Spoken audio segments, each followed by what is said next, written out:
Shalom Bapak Ibu Saudara, kita akan memulai ibadah pada hari ini. Namun sebelumnya, saya akan menyampaikan beberapa pengumuman berikut ini.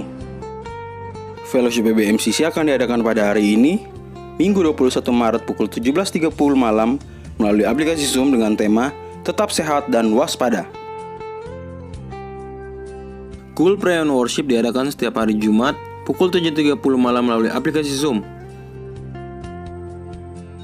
Youth Service Online diadakan setiap hari Sabtu pukul 7.30 malam melalui aplikasi Zoom. Sunday Service Online untuk sementara waktu dilaksanakan melalui channel YouTube dan Zoom. Perjamuan kudus akan dilaksanakan pada minggu kedua oleh Pendeta Isaac Moses dan minggu lainnya akan dilayani oleh Gembala Sidang kita, Pendeta Dr. Insinyur Niko Nyotar Harjo. Harap menyediakan roti dan anggur di rumah masing-masing. Untuk pelayanan pastoral, sementara waktu dilakukan melalui telepon dan WhatsApp. Untuk perpuluhan, misi, penginjilan, ucapan syukur, diakonia, dan lain-lain dapat ditransfer melalui rekening BCA berikut ini. Ibadah minggu hari ini akan dilayani oleh Gembala Sidang Bapak Pendeta Dr. Insinyur Niko Nyotar Harjo dan disertai perjamuan kudus.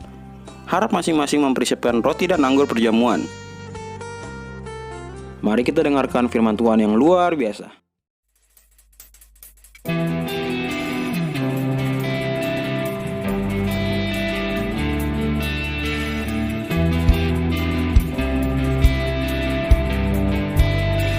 Mari beri sorak-sorai paling meriah buat Tuhan kita, sebab Dia Raja di atas segala raja. Haleluya. Kuasa-Mu memenuhi kehidupan kami Tuhan.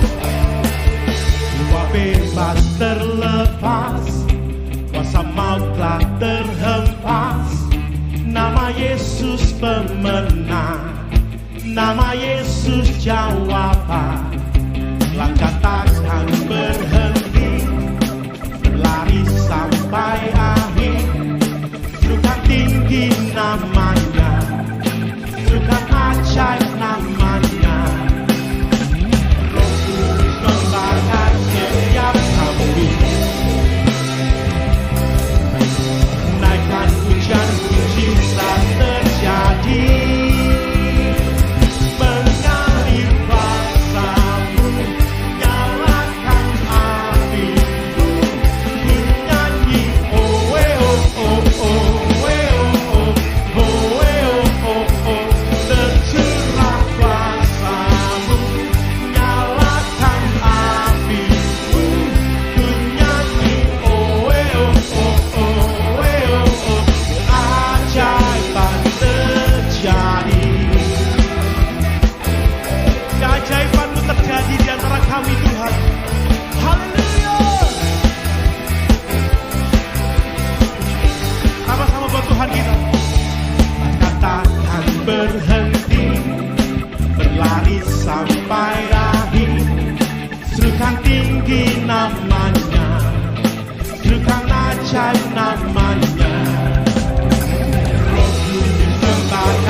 Terima kasih Tuhan, keajaiban nyata dalam hidup kami Tuhan.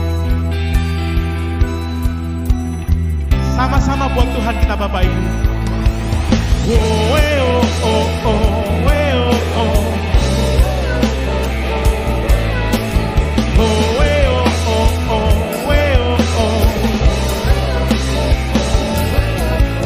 Roh Kudus membakar setiap kami. Naikkan hujan mujizat terjadi. Roh Kudus membakar setiap kami. Naikkan pujian, mujizat terjadi, mengalir kuasa-Mu, nyalakan api-Mu, ku nyanyi oh oh oh oh oh oh oh oh, tercurah kuasa-Mu, nyalakan api-Mu, ku nyanyi oh oh oh oh. Mengalir kuasa-Mu, nyalakan api-Mu. Oh, oh, oh, oh, oh, oh, oh, oh, tercurah kuasa-Mu, nyalakan api-Mu, ku nyanyi oh, oh, oh, oh, oh, ajaiban terjadi.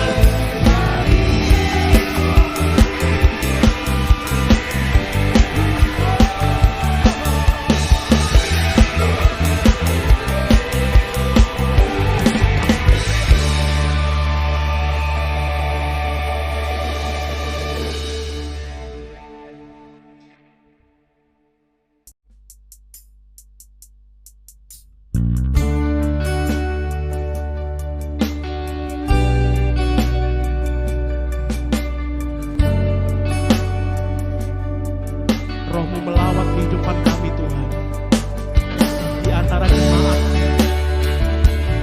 Terima kasih.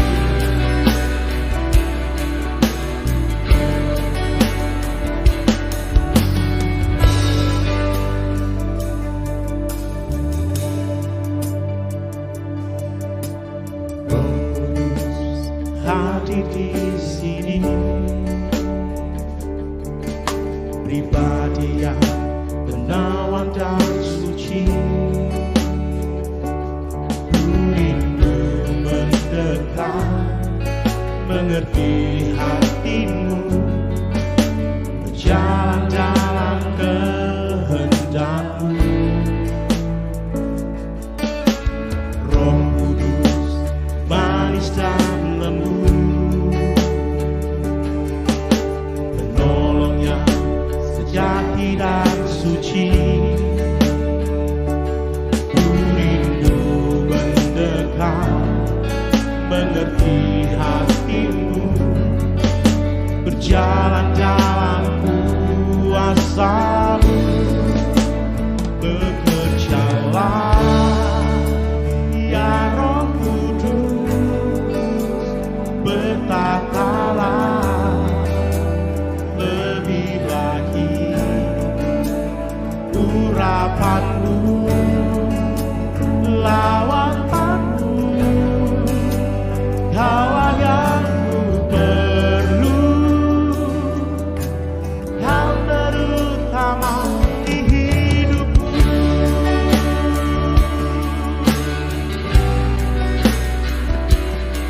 Kau yang kami perlukan dalam setiap langkah kehidupan kami. Roh Kudus manis dan lembut, penolong yang sejati dan suci, ku rindu mendekat, mengerti hati-Mu, berjalan dalam kuasa-Mu. Bekerjalah ya Roh Kudus, bertatalah lebih lagi, urapan-Mu, lawatan-Mu, Kaulah yang ku perlu,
kuasa Roh Kudus mengalirlah di tempat, mengalirlah, oh Roh.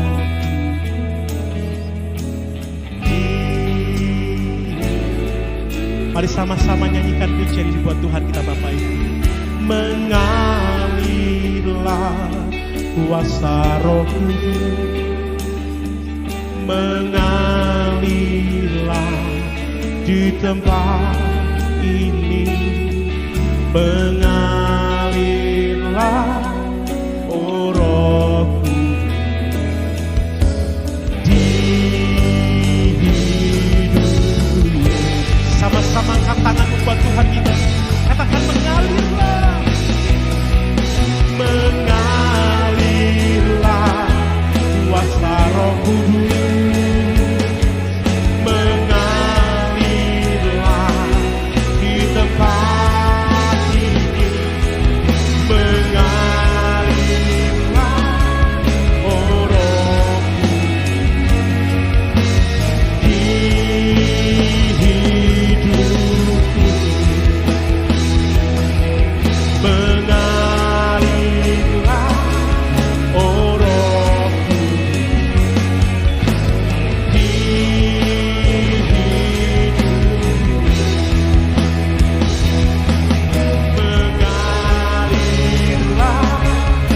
oh Roh Kudus di Mari kita deklarasikan Pentakosta ketiga. 1. Pentakosta ketiga adalah pencurahan Roh Kudus yang dahsyat di zaman ini, melebihi yang terjadi di Azusa Street. 2. Pentakosta ketiga akan mengakibatkan penuaian jiwa yang terbesar dan yang terakhir sebelum Tuhan Yesus datang kembali. 3. Pentakosta ketiga akan membangkitkan generasi Yeremia, yaitu anak-anak muda yang dipenuhi Roh Kudus, cinta mati-matian kepada Tuhan Yesus, tidak kompromi terhadap dosa, dan akan bergerak untuk memenangkan jiwa. 4. Pentakosta ketiga lahir di Indonesia dan bergerak ke bangsa-bangsa. Gerakan ini dari timur ke barat dan akan kembali ke Yerusalem. 5. Pentakosta ketiga akan memberikan kuasa untuk menyelesaikan amanat agung, dan setelah itu Tuhan Yesus datang kembali. Dalam lindungan Allah, orang yang duduk dalam lindungan yang maha tinggi dan bermalam dalam naungan yang maha kuasa akan berkata kepada Tuhan, tempat perlindunganku dan kubu pertahananku, Allahku yang kupercayai. Sungguh, dialah yang akan melepaskan engkau dari jerat penangkap burung, dari penyakit sampar yang busuk. Dengan kepaknya, ia akan menudungi engkau. Di bawah sayapnya, engkau akan berlindung. Kesetiaannya ialah perisai dan pagar tembok. Engkau tak usah takut terhadap kedahsyatan malam, terhadap panah yang terbang di waktu siang, terhadap penyakit sampar yang berjalan di dalam gelap, terhadap penyakit menular yang mengamuk di waktu petang. Walau 1.000 orang rebah di sisimu dan 10.000 di sebelah kananmu, tetapi itu tidak akan menimpamu. Engkau hanya menontonnya dengan matamu sendiri dan melihat pembalasan terhadap orang-orang fasik. Sebab Tuhan ialah tempat perlindunganmu, yang maha tinggi telah kau buat tempat perteduhanmu. Malah petaka tidak akan menimpa kamu, dan tulah tidak akan mendekat kepada kemahmu. Sebab malaikat-malaikatnya akan diperintahkannya kepadamu untuk menjaga engkau di segala jalanmu. Mereka akan menatang engkau di atas tangannya, supaya kakimu jangan terantuk kepada batu. Singa dan ular tedung akan kau langkahi. Engkau akan menginjak anak singa dan ular naga. Sungguh hatinya melekat kepadaku, maka aku akan meluputkannya. Aku akan membentenginya sebab ia mengenal namaku. Bila ia berseru kepadaku, aku akan menjawab. Aku akan menyertai dia dalam kesesakan. Aku akan meluputkannya dan memuliakannya. Dengan panjang umur akan kukenyangkan dia, dan akan kuperlihatkan kepadanya keselamatan daripadaku.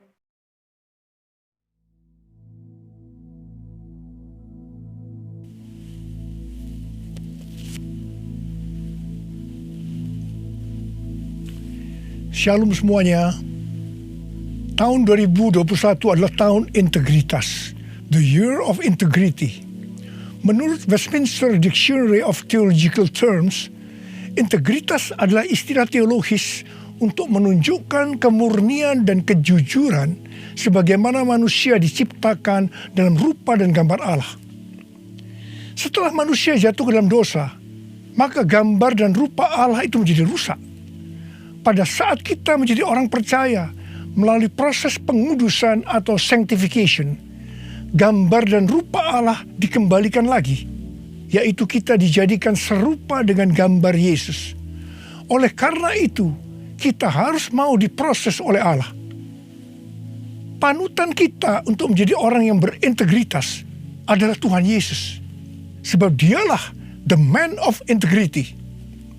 Dalam Matius 22 ayat 16 dituliskan bahwa sekalipun ahli Taurat dan orang Farisi berniat menjerat Tuhan Yesus, ternyata tanpa disadari mereka justru mengakui integritas Tuhan Yesus dengan berkata, "Guru, kami tahu Engkau adalah seorang yang jujur dan dengan jujur mengajar jalan Allah, dan Engkau tidak takut kepada siapapun juga, sebab Engkau tidak mencari muka."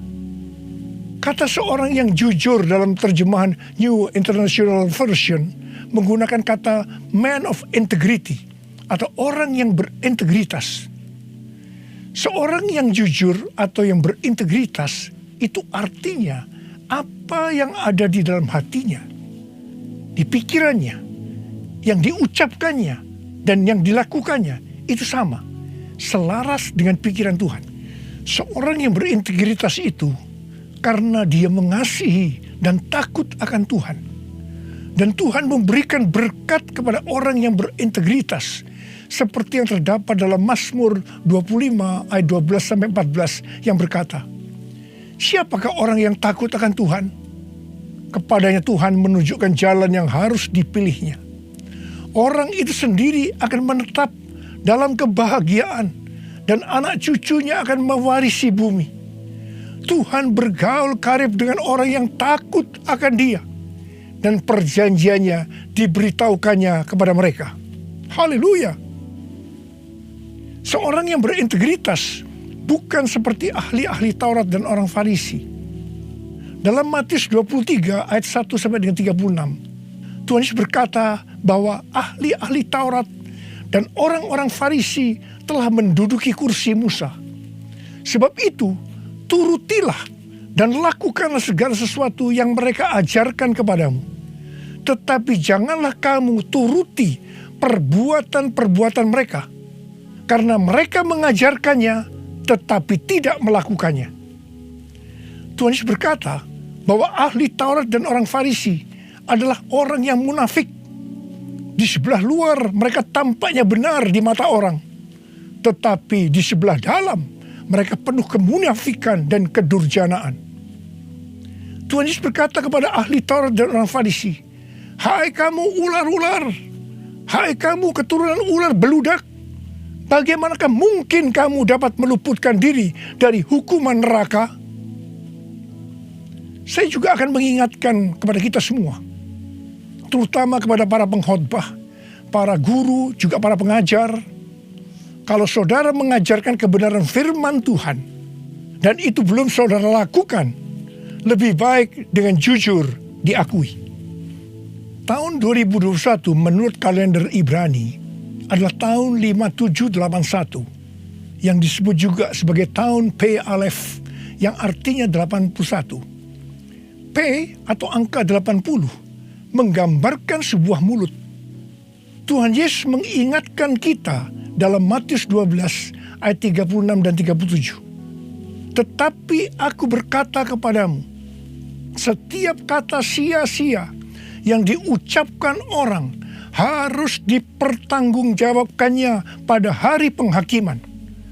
Karena menurut ucapanmu engkau akan dibenarkan, dan menurut ucapanmu pula engkau akan dihukum." Salah satu arti dari kata sia-sia adalah berdusta. Kalau kita mengajarkan kebenaran tetapi tidak dilakukan, itu sama saja dengan berdusta. Amsal 6 ayat 16 dan 17 berkata bahwa dusta itu perkara yang dibenci Allah. Amsal 11 ayat 1 berkata, neraca serong adalah kekejian bagi Tuhan, tetapi ia berkenan akan batu timbangan yang tepat.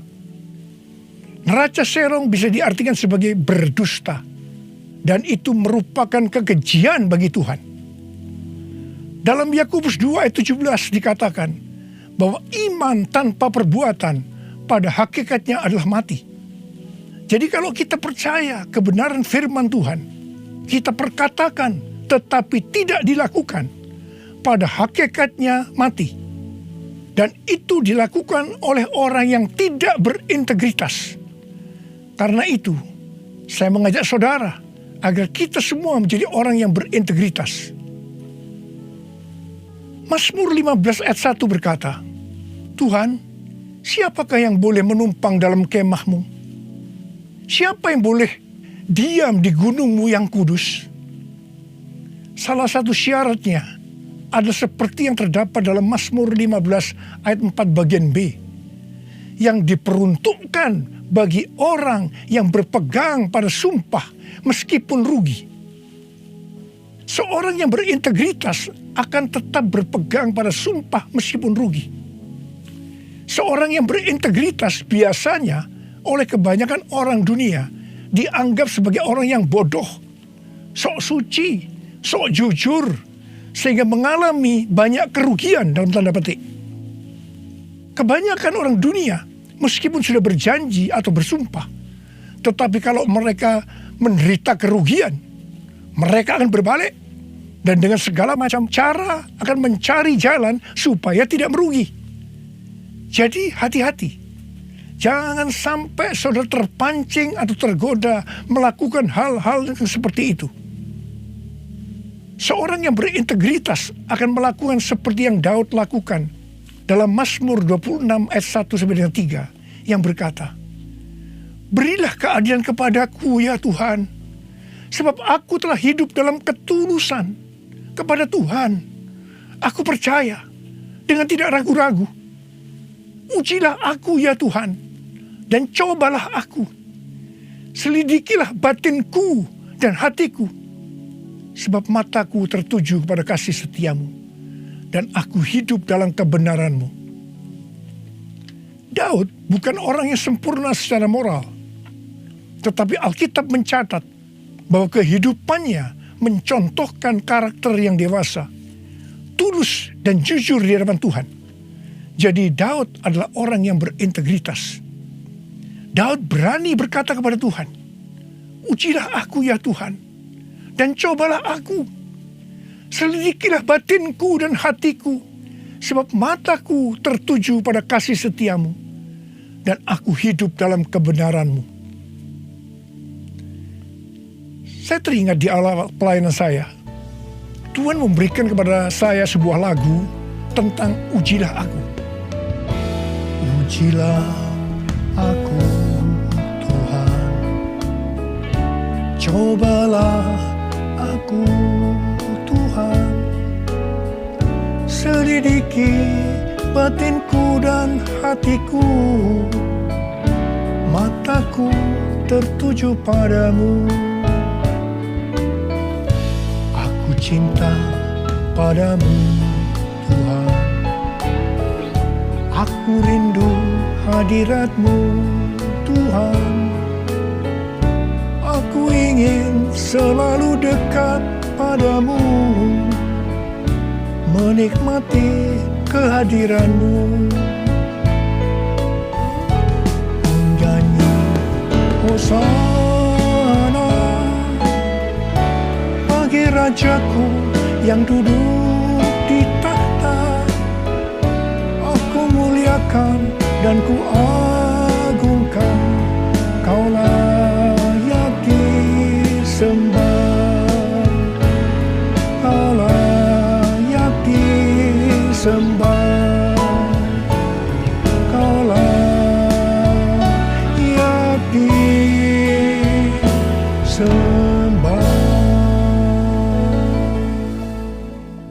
waktu saya mulai menyanyikan lagu ini dan CD-nya mulai beredar, saya menuai banyak kritik dari hamba-hamba Tuhan yang menjadi senior saya. Mereka berkata, kok berani-beraninya Niko menyanyi lagu seperti ini? Saya berkata, bukankah ini ada di Alkitab yang dinyanyikan oleh Daud? Tetapi mereka tetap tidak bisa menerimanya. Terus terang saya kaget. Saya tidak pernah berpikir bahwa beliau-beliau itu mempunyai pikiran yang seperti itu. Saya menyanyikan lagu ini dengan satu pengertian, bahwa saya siap diuji oleh Tuhan. Dan itu saya lakukan sejak awal pelayanan saya. Mungkin ada di antara saudara yang tidak berani menyanyikan lagu ini. Saya pernah mendengar orang yang berkata, itu kan Pak Niko yang berani. Kalau saya sih belum berani. Saya hanya akan mengingatkan kepada saudara bahwa Tuhan Yesus menghendaki agar kita hidup sebagai seorang yang berintegritas. Seorang yang hidupnya jujur dan tulus di hadapan Tuhan. Mari, saya mau ajak saudara untuk menyanyikan lagu ini bersama saya.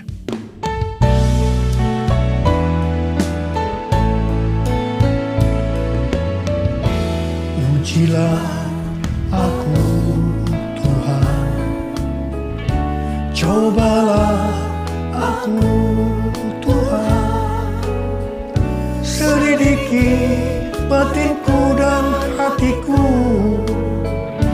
mataku tertuju padamu. Aku cinta padamu Tuhan, aku rindu hadirat-Mu Tuhan. Aku ingin selalu dekat padamu, menikmati kehadiran-Mu. Ku nyanyi Hosana bagi Rajaku yang duduk di tahta. Aku muliakan dan ku agungkan, Kau layak disembah, Kau layak disembah, Kau layak disembah.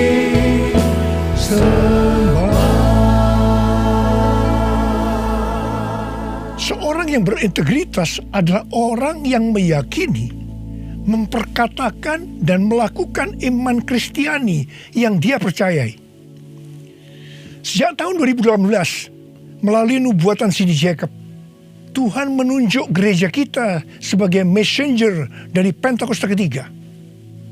Saya percaya kita ditunjuk oleh Tuhan menjadi messenger atau utusan Tuhan untuk Pentakosta ketiga karena kita adalah insan Pentakosta. Sebagai orang yang berintegritas, maka kita akan memperkatakan dan melakukan apa yang kita percayai, yaitu apa yang ada di dalam hati dan pikiran kita. Jadi kita akan berkata-kata dan melakukan sesuatu sebagai insan Pentakosta. Karena itu kita harus mengenal identitas sebagai insan Pentakosta. Dari zaman Azusa Street yang disebutkan sebagai Pentakosta kedua sampai dengan saat ini, bahwa kegerakan Pentakosta secara garis besarnya terdiri dari 3 grup besar. Yang pertama Pentakosta klasik, yang kedua harismatik, dan yang ketiga neo-harismatik. Jumlah total dari 3 grup ini menurut survei di tahun 2019 ada 698 juta orang, yang berarti sekitar 27% dari total kekristenan. Sinode Gereja Bethel Indonesia atau GBI, di mana gereja kita termasuk di dalamnya, adalah grup Pentakosta klasik, seperti yang terlihat dalam pengakuan iman GBI. Ciri khas dari Pentakosta klasik adalah doktrin baptisan Roh Kudus dengan 5 pilar teologi Pentakosta, yaitu yang pertama keselamatan, yang kedua kekudusan, yang ketiga baptisan Roh Kudus, yang keempat kesembuhan ilahi, dan yang kelima kedatangan Tuhan Yesus untuk kali yang kedua dengan segera. Sejak sebelum dunia ini dijadikan, Allah berinisiatif menyediakan keselamatan bagi semua orang. Allah memanggil kita kepada keselamatan melalui Injil dan kita menerima kasih karunia-Nya secara gratis melalui respon iman kita. Keselamatan yang diberikan kepada kita bukan karena usaha kita, tetapi karena pemberian Allah. Karena itu jangan ada yang memegahkan diri. Pada waktu kita percaya kepada Tuhan Yesus sebagai Tuhan dan Juru Selamat kita bertobat dan kita mengalami kelahiran baru. Kelahiran baru adalah awal perjalanan rohani kita di dalam Kristus. Ini yang disebutkan sebagai proses pembenaran atau justification. Selanjutnya kita masuk dalam proses kedua, yaitu pengudusan atau sanctification. Dalam proses ini kita dikuduskan terus-menerus oleh Roh Kudus dan firman Allah, disertai proses-proses yang menyakitkan bagi kedagingan kita. Dan goal daripada proses pengudusan ini untuk menjadikan kita menjadi serupa dengan gambar Yesus. Tuhan Yesus begitu baik kepada kita sebagai anak-anaknya, supaya kita lulus dalam proses pengudusan atau sanctification ini. Maka Tuhan Yesus membaptis kita dengan Roh Kudus, dengan tanda awal berbahasa roh. Selain itu, sebagai penyembuh atau pembuat mujizat, Tuhan Yesus selalu siap untuk memberikan kesembuhan dan mujizat kepada kita yang membutuhkan, yang sedang berada dalam proses pengudusan atau sanctification.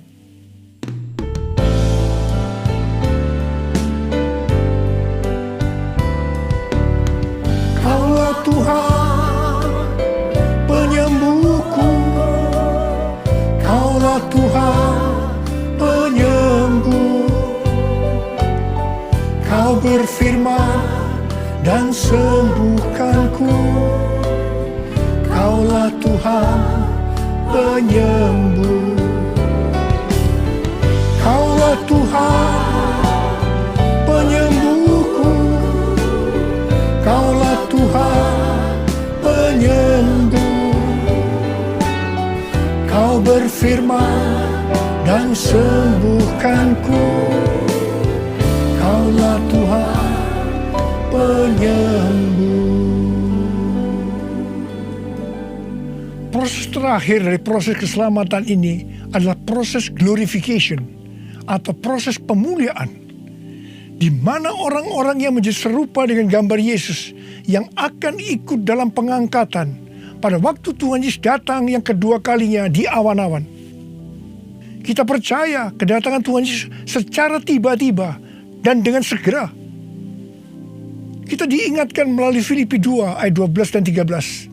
Yang pada prinsipnya berkata, kerjakanlah keselamatanmu dengan takut dan gentar, karena Allah lah yang mengerjakan di dalam kamu, baik kemauan maupun pekerjaan menurut kerelaannya.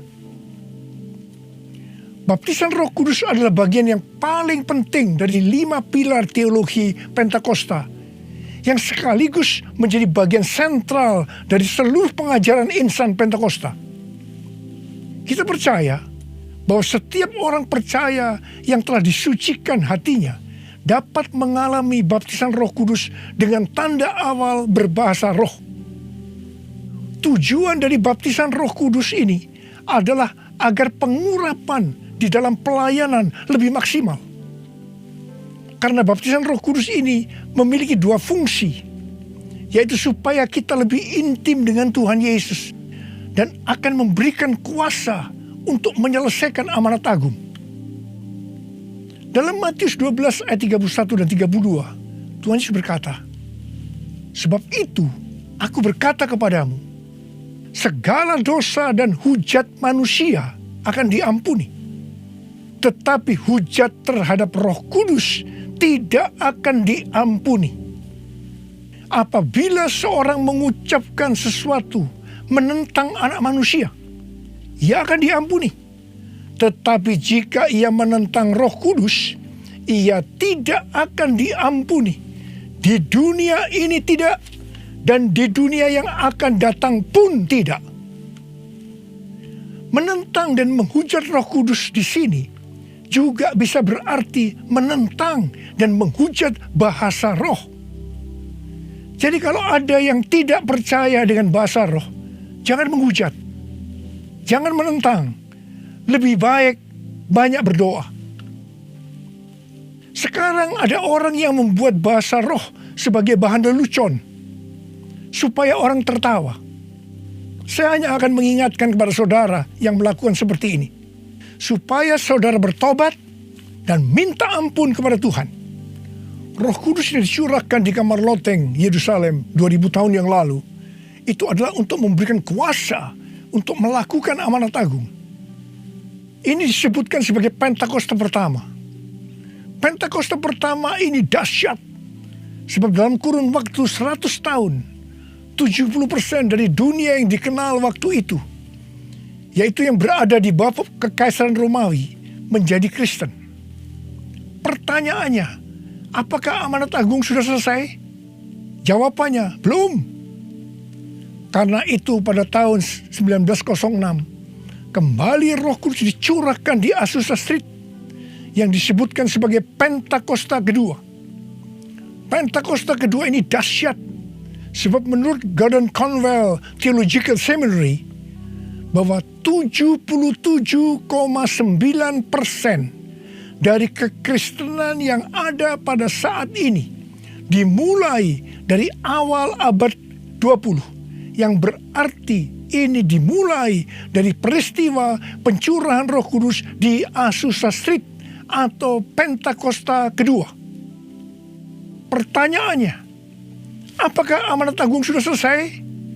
Jawabannya, belum. Karena itu, hari-hari ini, Roh Kudus yang jauh lebih dahsyat dibanding dengan Azusa Street sudah dicurahkan. Dan ini yang disebut dengan Pentakosta ketiga. Dan saya percaya dengan Pentakosta ketiga ini, amanat agung akan selesai dan Tuhan Yesus akan datang kembali. Mari, saudara yang rindu dipakai oleh Tuhan untuk menyelesaikan amanat agung, kita sama-sama berkata kepada Tuhan, curahkan Roh Kudus-Mu ya Tuhan, api Pentakosta ketiga, supaya kami menyelesaikan amanat agung Tuhan Yesus. Maranatha, datanglah segera ya Tuhan. Mari, saudara yang rindu dipakai oleh Tuhan untuk menyelesaikan amanat agung, kita sama-sama berkata kepada Tuhan, curahkan Roh Kudus-Mu ya Tuhan, api Pentakosta ketiga, supaya kami menyelesaikan amanat agung Tuhan Yesus. Maranatha, datanglah segera ya Tuhan Yesus. Curahkanlah kuasa-Mu Tuhan, mujizat terjadi di tempat ini. Curahkanlah kuasa-Mu Tuhan, mujizat terjadi sekarang ini. Biarlah ini menjadi doa kita, saudara. Kita nyanyikan sama-sama. Curahkanlah kuasa-Mu Tuhan, mujizat terjadi di tempat ini. Curahkanlah kuasa-Mu Tuhan, mujizat terjadi sekarang ini. Uriala makana bayara la bayara la bara bara bara bara bara bara bara bara bara. Urala makana bayara la bara bara bara bara bara bara bara bara bara. Curahkan ya Tuhan, curahkan Roh-Mu ya Tuhan, penuhi anak-anak-Mu dengan Roh-Mu, penuhi mereka ya Tuhan, berikan kami kuasa untuk menyelesaikan amanat agung Tuhan Yesus. Terima, terima, terima, terima, terima, terima. Oh, riala bara bara bara bara bara bara. Oh, riala bara bara bara bara bara. Oh, de. Tuhan, Engkau lihat anak-anak-Mu yang sedang mengangkat tangan. Kamu percaya Engkau memelihara mereka, Engkau menjaga mereka dalam masa pandemi COVID-19 ini Tuhan. Bapa, hamba berdoa buat mereka, tidak ada seorang pun yang sakit. Hamba berdoa tidak ada yang berkekurangan, semua dicukupkan, malah berkelimpahan dalam hal yang baik. Oh Rama, terimalah berkat Tuhan, terimalah perlindungan Tuhan, terima perlindungan Tuhan, terima berkat Tuhan. Curahkanlah kuasa-Mu Tuhan, mujizat terjadi di tempat ini. Amin. Curahkanlah kuasa-Mu Tuhan, mujizat terjadi sekarang ini. Mujizat terjadi sekarang ini. Mujizat terjadi sekarang ini.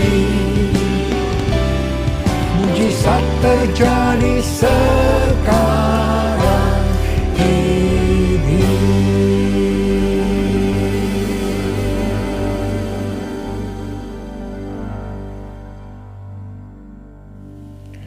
Mari saudara-saudara, kita akan masuk dalam perjamuan kudus.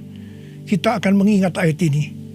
Setiap kali kamu makan roti ini dan minum cawan ini, kamu memberitakan kematian Tuhan sampai Ia datang.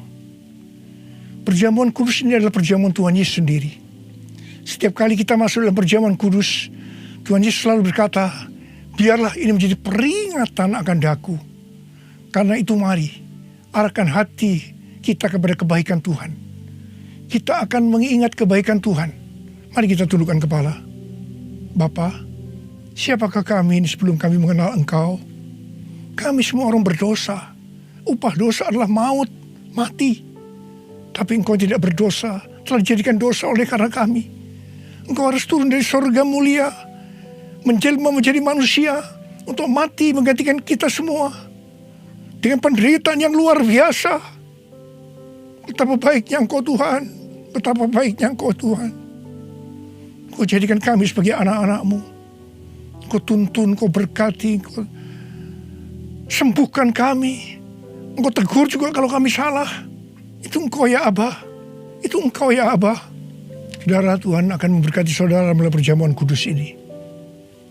Tapi Tuhan berkata kepada kita, agar kita makan dan minum dengan cara yang benar. Oleh karena itu masing-masing berdoa. Introspeksi, lihat keadaan diri masing-masing. Jangan menyimpan dosa. Kalau ada dosa yang Tuhan ingatkan saat ini, langsung minta ampun. Katakan, ampuni saya Tuhan, ampuni saya, akui di hadapan Tuhan.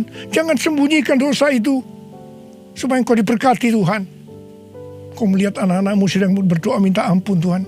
Ampuni anak-anak-Mu, ampuni kami semua ya Tuhan, ampuni.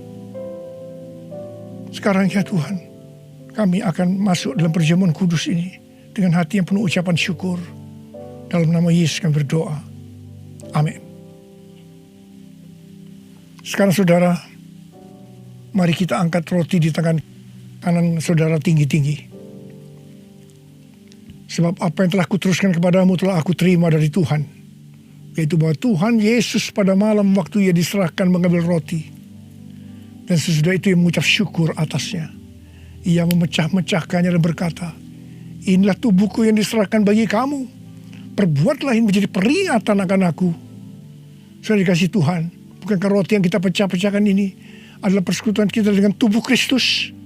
Mari kita makan dalam nama Yesus.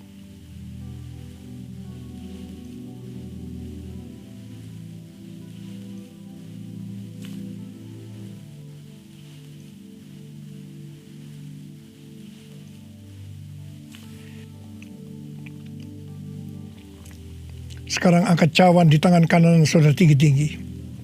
Demikian juga ia mengambil cawan sesudah makan lalu berkata, cawan ini adalah perjanjian baru yang dimeteraikan oleh darahku.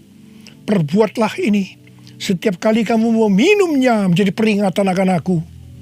Sudah dikasih Tuhan, bukankah cawan pengucapan syukur yang atasnya kita ucapkan syukur adalah persekutuan kita dengan darah Yesus? Mari kita minum dalam nama Yesus.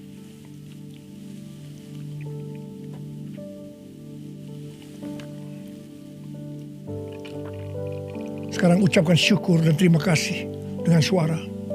Jangan diam. Oh ya Tuhan, terima kasih. Terima kasih ya Tuhan, terima kasih.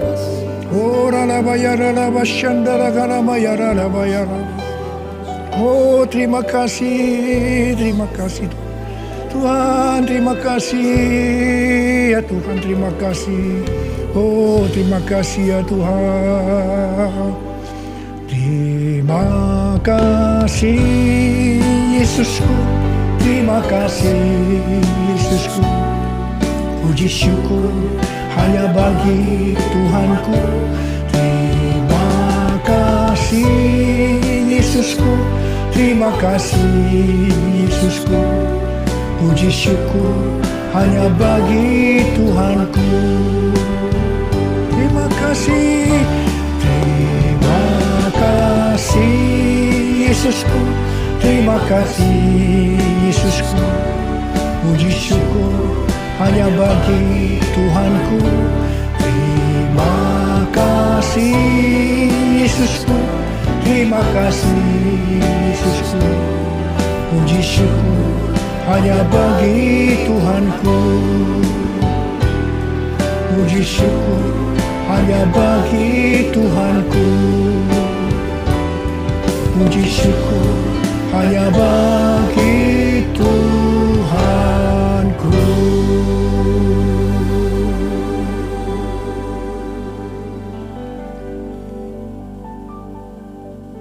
Sekarang terimalah berkat Tuhan.